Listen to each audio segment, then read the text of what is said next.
What's going on, guys? We are back with episode 38, I believe, of the JPS podcast, and we have part 2 of the Lyle McDonald's Woman's Book installment. And in this episode, Lyle and I delve into polycystic ovary syndrome, menopause, and some key psychological considerations surrounding nutrition for females, more specifically stress as it relates to adherence to diet. So this is a must-watch episode. Lyle continues to show why he is definitely one of the experts in this area relating to physiology and nutrition and training. And just an FYI, guys, we have very few tickets left to the Ultimate Evidence-Based Conference 2018 in Melbourne, Australia. So if you're wanting to join and hear the experts and the juggernauts of the industry, I think this is a great segue now. Make sure you grab your tickets. They are available in the description box below. So without further ado, Lyle McDonald, and enjoy the show. Testosterone, high testosterone, and some of the side effects and stuff. But specifically, what are some of the ways that females who have Pcos can deal with their nutrition and training, how they can approach things. I know you've spoken about lower carb before, but anything further on that, I'm sure the listeners would appreciate. Yeah. So polycystic ovary syndrome, again, is one of the most common reproductive disorders or dysfunctions in women, and it's diagnosed by what's called the Rotterdam criteria. And a woman has to have at least 2 of 3 of the following: multiple cysts on her ovaries, hence the name. I find it odd that you can be PCOS and not have that, but talk to the damn people. I once you get medical stuff, I just kind of like it. Just it is what it is. Insulin resistance, or either and menstrual cycle dysfunction, and so hyperandrogenism, elevated testosterone levels. Well, whatever, that's good enough. Androgens are a group term at DHEA, DHEAS, whatever. Just elevated androgens. Let's just leave it at that. Is common. Also, obesity. Insulin resistance is kind of the hallmark of this. And what that means is just that the body is not responding well to the hormone insulin. You get blood sugar swings. And there's just a whole host of they're still looking into it mechanistically, like what's going on. The elevated insulin can also be part of what drives testosterone.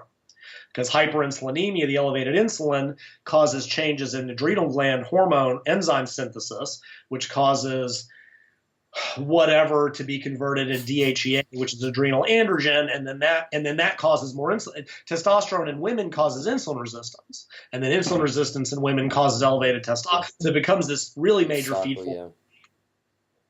And a common treatment, well, they use metformin, which is an insulin sensitizer. They frequently use birth control, which we talked about briefly at the beginning when you asked me about topics. And the reason that they use that is that all forms of birth control cut testosterone by 50%. Yeah. Now, this is fantastic for a PCOS woman trying to treat the medical, if she doesn't want the central fat, which increases heart disease risk. She wants to be fertile. She wants to have a child. She doesn't, want hair loss or whatever it is. That's great. But again, briefly going for an athlete, that's a disaster. To cut a woman's testosterone levels in half, that is a disaster for a female athlete. Yeah. So again, context.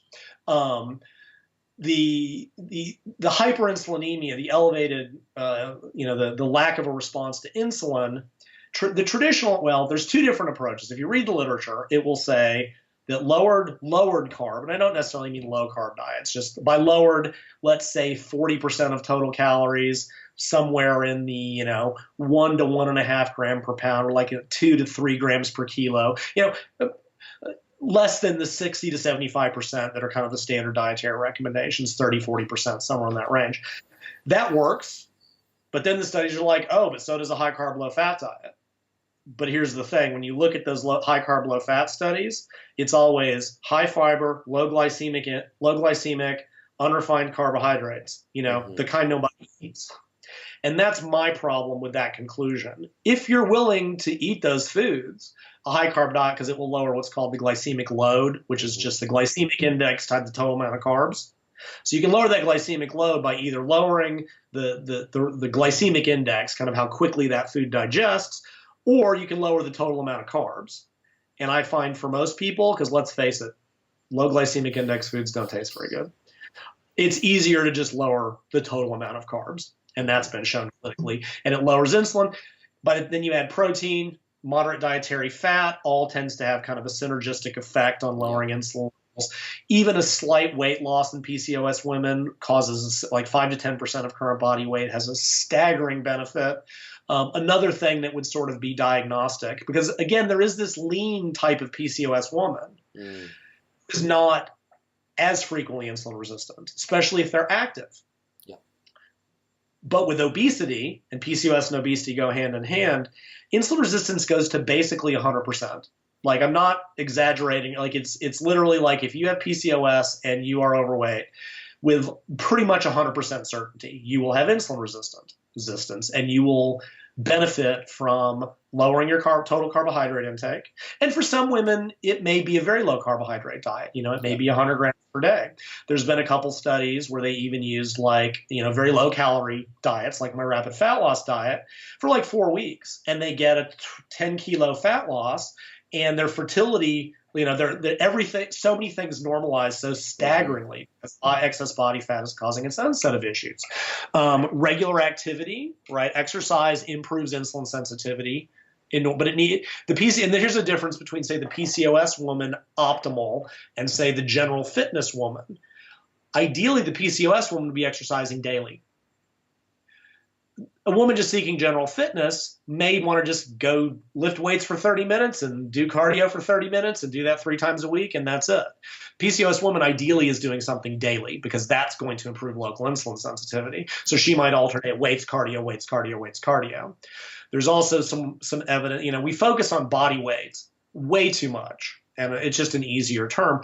But for the PCOS woman to even lose body fat and gain some muscle with proper training and diet, that also, because it's really not body weight that's the issue, it's excess body fat. But that's just typically, if you've got a high body mass index, you're not muscular unless you're an athlete. So if you're the average woman with PCOS and a high body mass index, statistically speaking, you're going to have high body fat percentage. But if you lose fat and replace it with muscle, that will benefit you. Muscle is where, you know, insulin disposes of glucose, blah, blah, blah, blah, blah. There's also like 1,000,001 supplements that can, and I've got a laundry list of them, all of which are insulin sensitizers. They basically all improve the body's ability to use insulin. Can you list your top 3? Oh, your top two. Well, the 2 that have gotten the most work are called the inositols. And there's myo-inositol, and there's another one that I can't remember the name of offhand. And what this is doing, it's affecting, so like, right, so the pancreas releases insulin when you eat carbs or protein. It goes to the muscle. Magic happens. This is my description of there's a dozen steps in the middle here. And then the skeletal muscle absorbs and uses glucose. Somewhere in that magic happens bit, there's a pathway that's become dysfunctional. And the myo-inositols seem to address that and basically improve that overall function. And these things have just been studied, and every week there's another review study about how these things just do. And there's 2 different kinds that have slightly different effects. One improves the insulin sensitivity, which improves certain hormones. The other one improves like reproductive function. So there's a lot of different things going on. There's stuff in the brain, there's stuff in the muscle, there's stuff in the ovaries.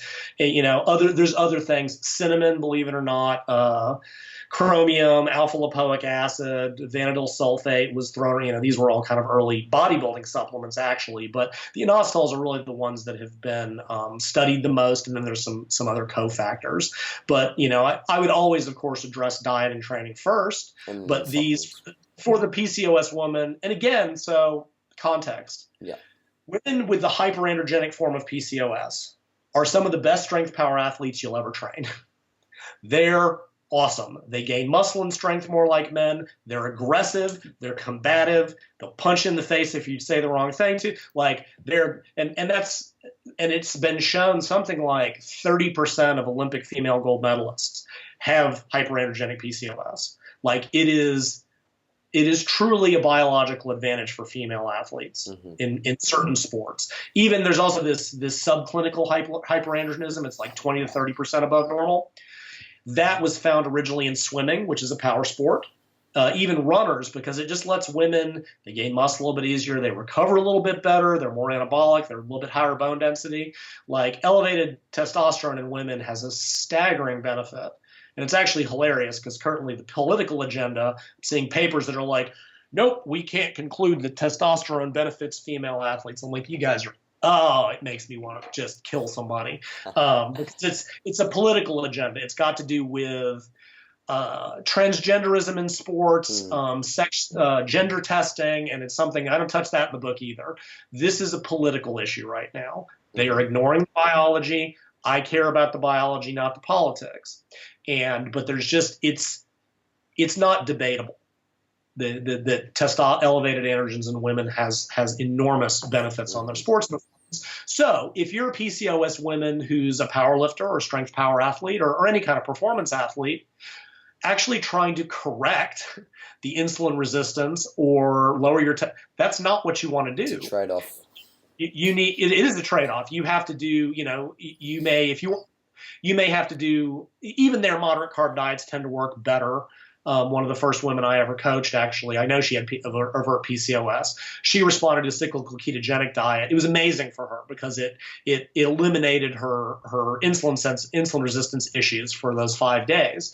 So even female, and typically those women enter power sports anyway, whether it's physique, strength, power. Those sports don't have as high of a carbohydrate requirement to begin with, right? They're not you're not seeing a lot of heavy PCOS women, female runners, for example. You might see them throwing shot or throwing hammer or powerlifting or Olympic lifting, but you're not seeing them in the thinness sports. So they just don't have those. They don't have that 10 to 12 gram per kg carb requirement that an endurance has. So they will do better with higher protein, moderated carbs, lower fat. But the PCOS woman who's trying to deal with the clinical consequences, because increased heart disease risk, insulin resistance is not healthy long term. She may want to become pregnant. For her, cutting testosterone, and she probably also doesn't want to gain as much muscle as possible. For her, cutting testosterone in half to treat, of course, with birth control, that won't help her get pregnant, but it will make her healthier, right? That's obviously not a solution to the fertility issue, but losing some body fat, moderating her carbs, looking at these supplements to deliberately try to improve these clinical parameters, probably super important for her. Vitamin D is critical in the same way it's critical for everyone. But again, the difficulty with PCOS is that there's you can have 4 different kinds. You can have 3 symptoms, or you can have any combination of 2, and it's frequently difficult to determine that, or it gets misdiagnosed unless you have something else that's really makes it very overt. Like I said, the hyperandrogenic form is easy to see, you always know. The other 2, not so much. Awesome. Great info on that. Thanks, Lyle. Menopause and perimenopause, a quick primer, similar type situation. What are the symptoms females can look for, and anything they can do to alleviate or mitigate the symptoms to any degree? So perimenopause, and peri just means near, peri workout nutrition or whatever that dumb term is, and that's basically sort of the early phase of, it's essentially a woman's reproductive system is winding down. And unless things have changed, women have basically a fixed number of eggs, of follicles, and kind of when they run out, her system just sort of turns off. And perimenopause is just kind of the early stages of that, and it has an early phase and a late phase. It's typically thought that menopause is about 50, perimenopause 40 to the mid 40s.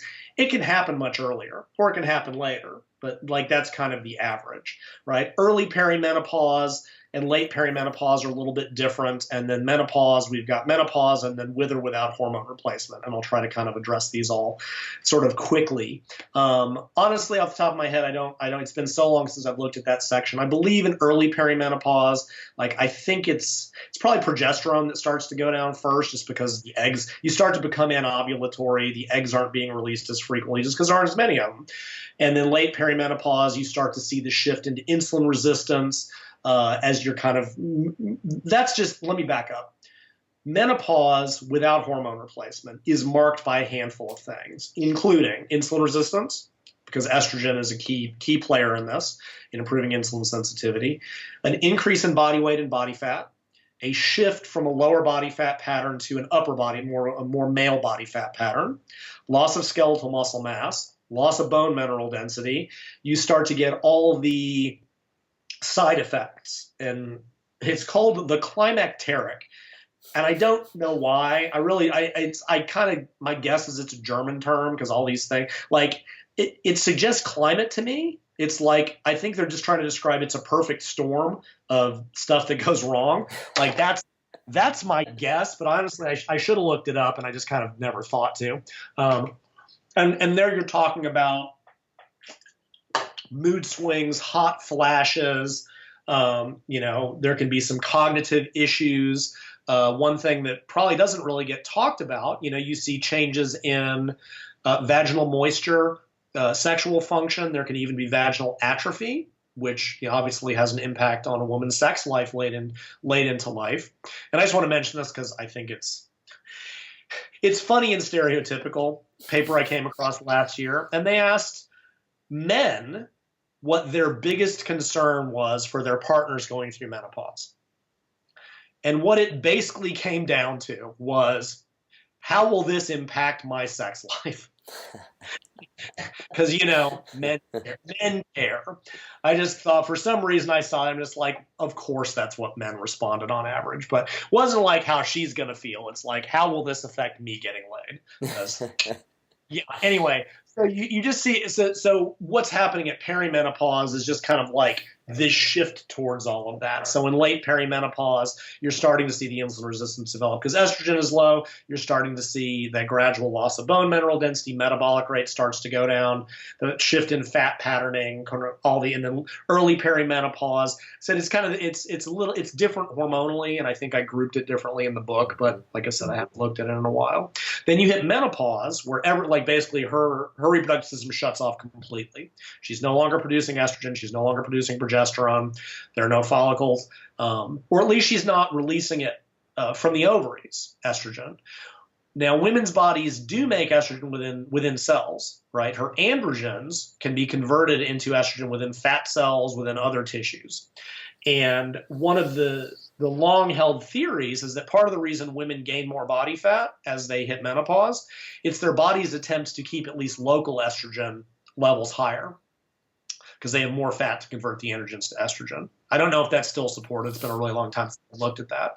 So that's so that's without hormone replacement therapy. So hormone replacement therapy, for all practical purposes, you can think of it as the menopausal version of hormonal birth control. They're replacing estrogen and progesterone with synthetic forms.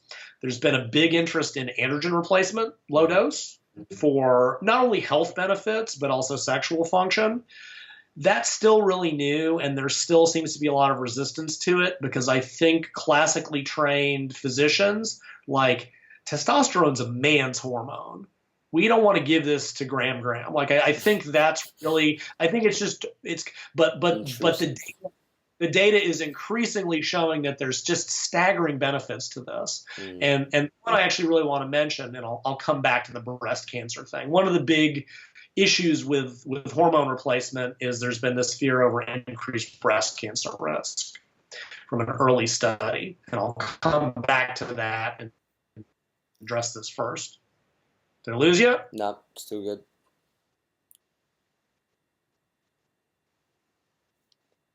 Hello. Lyle. Jacob? Yep, I'm here. Hello. You there? Jacob? Yeah, I'm here. I can see and hear you. All right. Yeah, you froze up. So, if your country weren't a hoax, let's not do that. So, where did I get cut off when I was talking about testosterone replacement? When you were talking about breast cancer, the concern with breast cancer. Well, okay, so one of the earliest studies, called the Women's Health Initiative, was looking at hormone replacement therapy for postmenopause, and showed that they saw such an increase in breast cancer risk that they actually stopped the study. This was over a decade ago. And this caused really a drastic decrease in the use of hormone replacement. The data has been reanalyzed, and one of the mistakes they made was they grouped women from 50 to 70. And when you aggregate the results like that, you kind of get some false results. And the current idea now is that for most women, the risk of increased breast cancer risk is overstated, so long as you start hormone replacement therapy early and don't continue it past like 5 or 10 years. Like once a woman gets past a certain age, you have to stop. But when they were looking at women who were in their late 60s and early 70s, that was kind of skewed the data. I will say, and again, like eating disorders, like breast cancer is not a joke. I know it is one of the most traumatic things a woman can go through. The overall risk of hormone replacement early in menopause seems to be very low, unless, if a woman has a familial history of breast cancer, she has the BRCA mutation, we're going to get to the point, hopefully, where they'll be able to determine if a woman is a good candidate based on, her relative risk patterns. Because overall, the increased risk of heart disease for women who don't go on hormone replacement is proportionally greater than the increase of breast cancer, unless a woman has this. And the reason is that lifetime estrogen exposure is one of the risk factors. So the idea is that, okay, a woman's been exposed to estrogen from puberty to menopause, and we're now going to maintain that for the next 10 or 15 years. That's kind of where this comes from, is where that estrogen signaling may be causing long-term issues. So looping back to the androgen thing, one of the papers I came across that I thought was really interesting is, like I said, testosterone or androgens convert to estrogen within local tissue. Fat cells have aromatase, stuff like that. Breast cancer cells don't. Breast cancer cells cannot do the conversion. So he postulated that it's possible that just giving women androgens and possibly progesterone for other reasons. Progesterone, they use micronized, they frequently use vaginal forms, and that's actually to maintain sexual function and some things like that. He postulated that by giving them androgens instead of estrogen, you might be able to maintain local estrogen signaling, but avoid increasing estrogen signaling in the breast.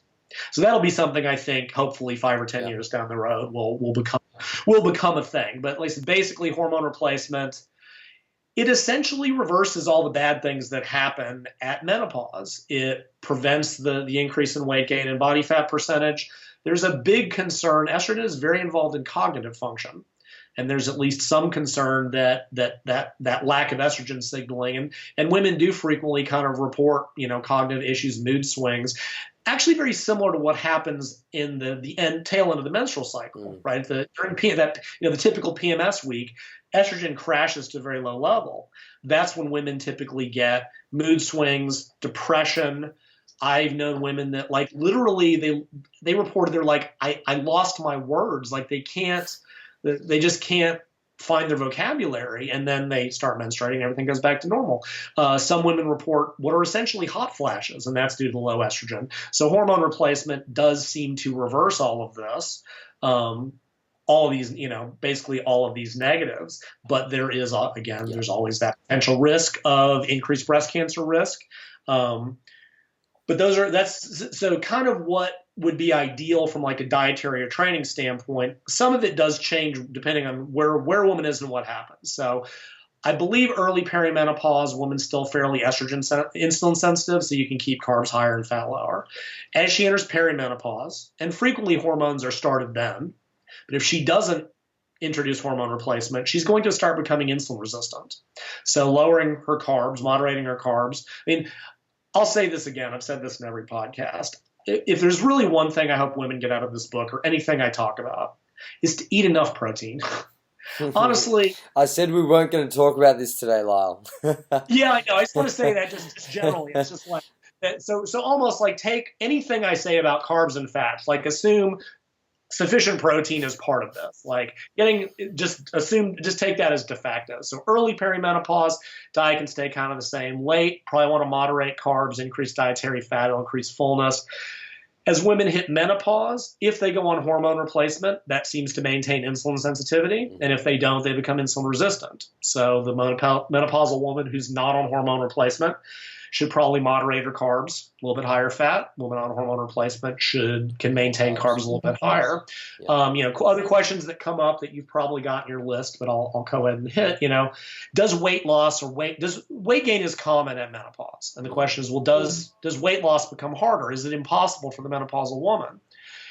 The drop in metabolic rate with age is a lot smaller than people realize. I think when I did the numbers, even at like the postmenopausal woman on hormone replacement, it's like 4 calories a year, and it's like 14 if she's not on hormone replacement. So we're looking at 40 versus 140 calories a decade, right? It's just not a big number. What we're seeing happen with age is people are less active. That's really, we're not active young kids anymore, and we're non-exercise activity thermogenesis typically goes down. And I say that in the sense that we're seeing a lot of masters athletes, both men and women, but I think increasing numbers of women, because it's becoming more acceptable for women to do these things that they never thought to do, and they were never really, it just wasn't socially acceptable.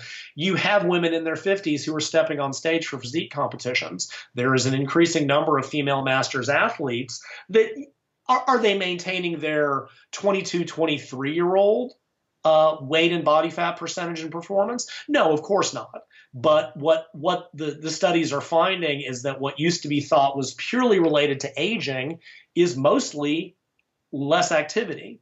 And that if we maintain that activity as we get older, there's always a decrease in age. Strength power tends to go down faster than endurance, but by and large, you maintain a grand majority of it. The loss in muscle mass, the loss in bone mineral density, the performance, the body fat percentage, the grand majority of it really is just being less active. Like I said, you can't dismiss the hormones. Obviously, the lack of estrogen signaling causes an increase in body weight and body fat percentage. It causes a shift in fat patterning. Even in that sense, and again, kind of like PCOS, many women will not want to go on hormone replacement. And I will say 2 things, which is, as a man, I'm glad I don't ever have to make that choice, because it's not a trivial one. It's truly not, any more than hormonal birth control is a trivial choice. But it is a choice women have to, they need to look at the pros and cons for themselves. But some women will choose not to. And there are supplements that have been shown to either improve some of the climacteric effects, whether it's hot flashes, mood swings, which tends to be kind of neurochemical and lack of estrogen signaling. I talk in great detail about like soy protein and phytoestrogens, which would maintain at least small amounts of estrogen signaling in women who choose not to. There's also a very new supplement I came across called Amberen, which is like succinates or something. And for some reason, it caused postmenopausal women's estrogen levels to go up. Right. Because you're not going to be able to maintain as much signaling with these supplements, but even maintaining some will probably have benefits. So there are options for those women postmenopausally that don't want to go the hormone replacement route. Awesome. And the final topic of discussion for today, we're going to get out of physiology now. But although it very closely relates, because as you know, we cannot separate the psychology from the physiology because they're very often interrelated. In the context of stress, this is very much a reality, and female biology, which you stated in the book in relation to cortisol release, clearance, a different response to that, with females being more of a friend. And what was it? Tend to befriend. Tend to befriend. And it's fight or flight, yes. Or fight or flight, correct. And women just typically, and anecdotally, I've worked with a lot of females over the last, 8 to 10 years, and I have definitely noticed that the societal pressure for thinness and just the appearance causes a lot more, issues in the females than it does the males. And that's that interpersonal conflict, social rejection, all these kind of things. So in terms of, how we should best as practitioners or females listening, approach this so that, stress doesn't become an issue affecting adherence and all these kind of things, how does a female obviously deal with all these pressures. And, you've done every single podcast to date on female fat loss. Like, why do females need to even lose fat in the first place, right? So how can they, change the way that they're, viewing themselves in comparison to societal objectives? Right. And I don't know that, honestly, that they can. Like, it's an interesting question, and I think I cited a weird little social psychology paper that basically pointed out that for women, far more so than men, dieting is more than a lifestyle choice. It really becomes part of their identity, because traditionally women have always been subjected to far more societal pressure for thinness, for appearance. It is increasing in men, and I think you're starting to see these issues more in men, still to a significantly less degree, but the issues are different. For men, it's about being muscular and fit and strong, because these are the images. Different type of, very, very different. And you're seeing sort of different. You're seeing, bigorexia in men, and you typically see more traditional, quote unquote, eating disorders in women. And I don't know really, honestly, how to address that. There's some stuff. It's in a different book project that I had looked at, and one of the issues that sort of a reconceptualization of the process. Like, on the one hand, we do have the, some of the movements, the healthy at all size and beautiful at any size. And I see both pros and cons of that. And I don't want to get into that issue in any sort of detail. Like, there's no doubt that what's interesting is you actually just, if you poll men on what they would prefer women to look like, it's not what women think. Most, and the fact is that women's magazines in the fashion industry, I'm sorry, is run predominantly by women and gay men. Yeah. And they are determining what women think they should look like. And if you poll men, they would rather women be 5 or 10 kilos heavier than any of the images in those magazines. In the same way that men's bodybuilding magazines are written by men who are telling men what they think women want.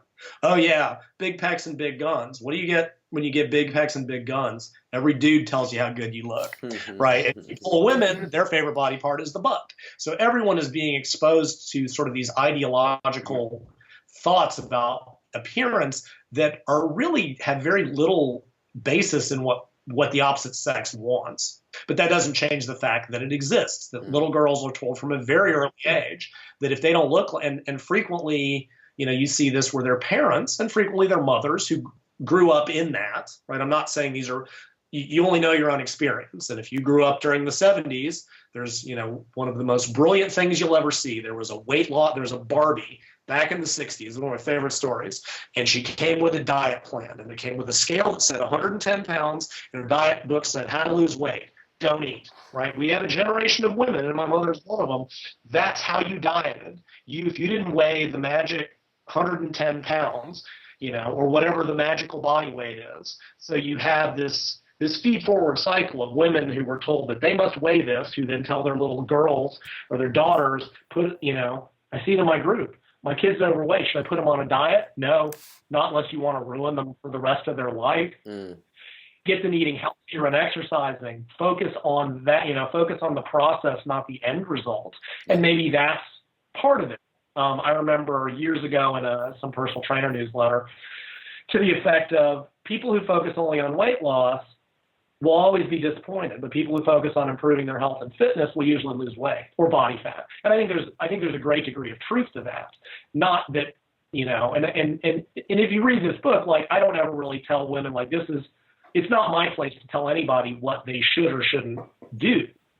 I will give them the tools to get there like, if you're a physique athlete, you have to be a certain percentage. If you want to be a performance athlete, everybody else, it's a personal choice. I will try to give them the best tools to get there. But women are faced with this issue that they have unrealistic expectations.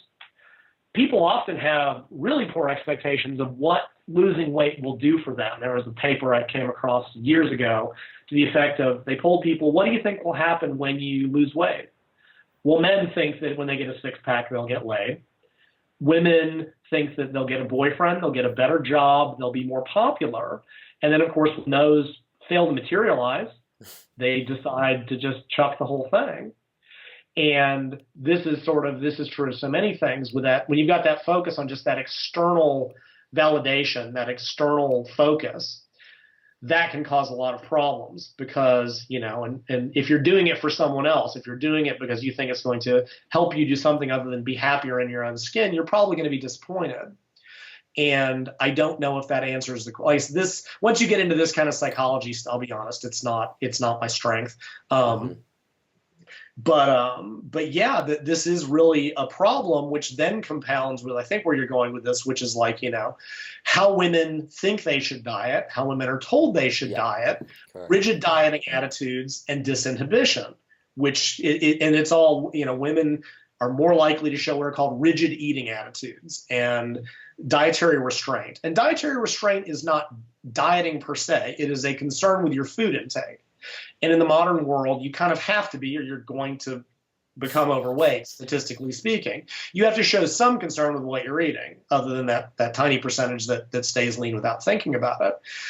But when you get dietary restraint, and then it becomes very rigid I'm either eating healthy foods or eating non-healthy foods or clean versus, and it becomes a moral thing, that causes, and then when you get stressed out, then that causes disinhibition, and you get stress eating, which causes its own set of problems, which kind of feeds forward into the whole loop, right? There's a whole thing of when you're stressed, cortisol goes up, your mood changes. Well, if you eat sugar, you typically you self-medicate yourself to feel better.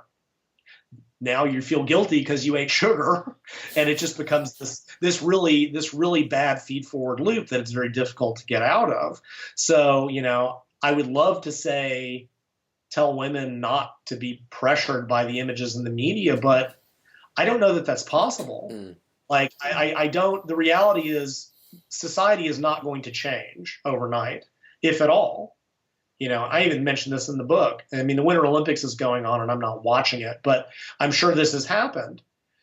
When commentators talk about male athletes, they talk about their performance. And as often as not, when they talk about female athletes, they talk about their appearance, right? These are some of the greatest athletes in the world, right? Doing things that most of humanity couldn't, even if we wanted to. And the competitors are concerned with who, how pretty, and it's even worse in certain sports. Ballet, gymnastics, figure skating have always had an aesthetic component. But even female athletes, and I've known them, I've known the ones, they know all about body composition. They still go crazy with the scale weight. They still hate the bloat feeling they know, so the average woman almost has no chance. Her body weight spikes by 3 pounds. Her clothes don't fit. She feels ugly. She feels unattractive. She feels fat. It's just, and society tells her, yeah, you are. And it's a real, and of course the other extreme is, just be happy, which is probably a healthier message, but can certainly, I don't know how big this is in other countries. In the US, that movement has kind of gone to the other extreme. Like, make no mistake, do I think, I had a troll years ago, he criticized me for, not everybody can be 12%. I don't think everybody should. I don't think that's a realistic or necessary goal at all. Even at, the average for women is like 18 to 27% body fat. To most athletes, 27% is fat. Mm-hmm. Unless they're like physique athlete, 27% is female is sloppy as hell. To a male, 15% body fat is sloppy as hell. To the average person, 15% is a fantastic goal. Even higher. I forget what the male averages are right now, but it's like this idea that this, and even though this goes back to the physique thing we talked about, the unrealistic expectations, people see the fitness models, they see the physique athletes at their peak. And it's implied that these folks stay that way year round. Yeah, exactly right.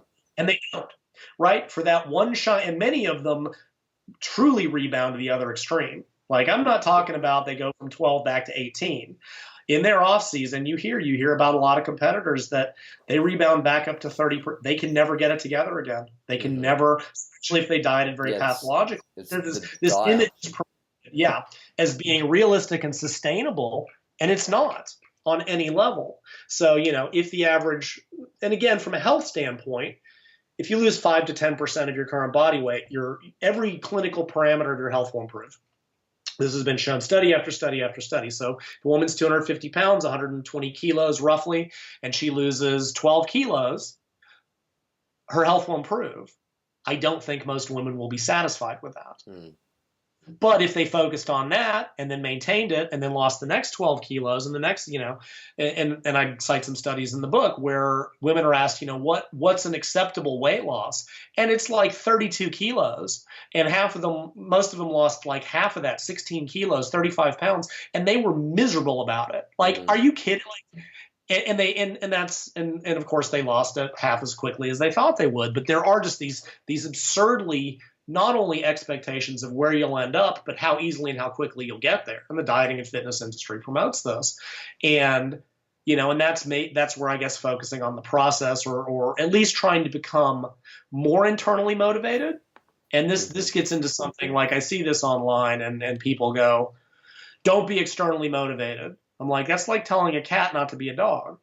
Like you can't tell someone who's not internally motivated to do something to just become internally motivated. It doesn't work that way. Yeah. It would be great if every kid in school was there to learn. No, they're there because we make them and to get a piece of paper. Honestly, that's what realistically, it'd be great if they were, but they're not.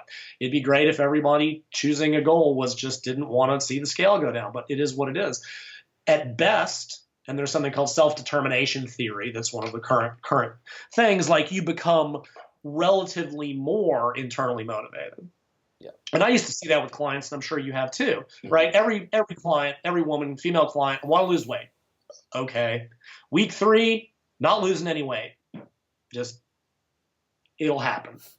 But I remember I had a client, this is early days, and like right about week 4, she's getting frustrated and she's complaining. And she came back that Monday and just something had changed. And she said, I went camping I went hiking with my family. And I was able to carry my kid on my back and keep up with my husband and not be exhausted. And right there, her attitude changed because suddenly it went from focusing on if I don't lose weight, I failed to this is improving some aspect of my life. And that's a huge mental shift to go through. And then like if you get bored, go Wikipedia and there's like they have different levels of external, It's autonomy, what is it, self-efficacy and relatedness, all that stuff. Sure. and all that stuff, like with the self-efficacy, that's like being successful. And this is I go on and on about this all the time. If you're a trainer and you have someone who's new to this or has had bad experiences, I don't care what you have to do. Make them feel successful from minute 1. If you crush them their first day, all you've just taught them again is, I can't do this.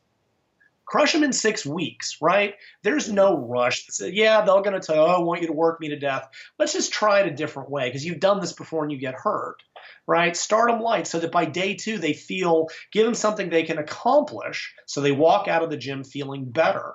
That builds self-efficacy. Dieting, and as humans, I think we tend to focus more on what we haven't achieved than what we have. I think that's been shown. Again, once you get into, I'm not a psychologist, right? So someone will have lost 50 pounds or whatever, 22 kilos, and they gain back 2. All they do is go, I failed. Hey, you lost 20. This doesn't matter. And you've also proven that you can do it, right? Hopefully that's success, but it doesn't, for some reason, we don't think that way. We focus on 2 we gained rather than that 20 that we, or whatever it was. And people end up self-sabotaging themselves on kind of every level. So I think that's another really big issue, but it takes a change in mindset, being aware of it. I think being aware of what these problems are, what problems this can cause with stress eating, it's like, okay, look, stress happens. And I will posit, I don't know if I wrote this in the book or not. I haven't seen this studied, right? We talk about stress, we talk about allostatic load, which is the total amount of stress on the human organism. And it can be physical, dietary, relationship, work. It's all kind of the same to the body. And I posit that in the modern world, women are under probably not only more stress than men, but more stress than they've ever been in, right? So we go back to whatever, the 50s. And realistically, women didn't have a lot of job opportunities. Their responsibilities were, whatever. They would be take care of the home, take care of the kids, you know, whatever, the sort of the traditional family. Then we got into the 70s, and, you know, as feminism said, look, you can, if you don't want to do that, that's fine. You can go be a career woman or whatever. Then we got into the 80s, 90s, and now it seems like you've got the reality of just economic realities. Most people, you need two incomes. If you have kids, the world is not cheap. There's also, at least in the U.S., among a certain vocal groups, that it went from women can have it all, right? In the 80s, that was it. There's a great American commercial where a woman goes, you know, I can bring home the bacon, which means I can go to work and I can fry it up in a pan. You'll never, never, never let you forget you're a man, which is like, I can be everything. I can be career woman, home giver, you know, sexy time. But it went from a woman can have all of that if she chooses, to if she doesn't do all of that, she's failing. We have had this real mental switch that I've seen, that it's like, yeah, if you're not working 40 hours, getting all of your little kids to their play dates and violin and all that stuff you got to do, taking care of the house and making sure that your partner, significant other, then you're failing as a woman. Now we try to add to that dieting, training, all these other factors, and the stress is just, you know, also you frequently hear about women, whether they're athletes or physique athletes, and this is their goal, but if they're not with somebody who's also a fitness person, that person doesn't get it. They don't understand, like, you have to be, like, again, the narcissism. My old training partner was a bodybuilder. He was the most self-absorbed human being I've ever met, because you have to be. When I was speed skating, that's all that mattered, was my ability to train, sleep, recover, eat, because everything else came secondary. And if you're with someone that doesn't understand that or isn't into that, now that you get women that they're having to make their diet dinner, his dinner, the kids' dinner, somehow figure out how to sleep, get the cardio in, get the weight train. They're up at 4 o'clock in the morning to get everything ready, do their cardio, go to work, get home, clean, cook, weights, kids. It's just, it's too much. Yeah. And when they crack, they crack. And even the non-physique, even the non-athlete is still the women, you know, you're exposed to so much stress. Then we get the environmental reality of little kids are taught, oh, you're not feeling good, here, eat this. Every social environment exposure we have is based around food. Mm-hmm. The tend and befriend thing, you know, it's like there's kind of that meme or that trope in movies of the women who are stressed or sad sitting around eating ice cream in their bathrobes. Like, that's what you do when you're having a bad day, is you have chocolate, you have ice cream. That's how you cope with those acute stressors. So, you know, on addition to whatever women can find to, you know, try to realize that these societal pressures are unrealistic. You know, again, if a woman chooses to do it, that's one thing. If she's doing it, it's like the cardio thing. Do it because you choose to, not because you think it's expected of you, mm-hmm. if that makes any sense. Because that way you're controlling the choice rather than the choice controlling you. You know, if you don't do it for a significant other, which that happens a lot, because people are having a like, oh, if I lose weight, it'll fix our, no, probably not. You know, or, you know, whatever. So that find stress outlets within the limits of your time availability. Meditation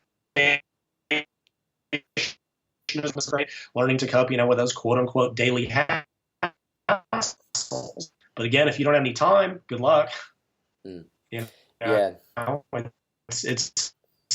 There's a lot going on, and I would love. Oh, for God's sake! Did I lose? There you are. So yeah, there's a whole lot going on. No.